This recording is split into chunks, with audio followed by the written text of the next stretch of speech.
So that gazebo is pretty tall and it's pretty covered.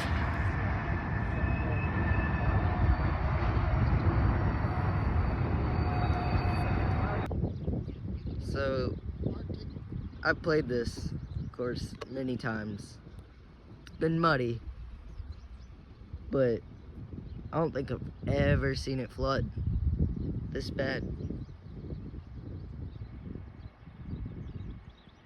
It's the lone pen, the only pen flag that's up. There's another one right here. Only course. I'm kind of bad at golf, so I finally have an excuse why. It's a big water hazard. Come on.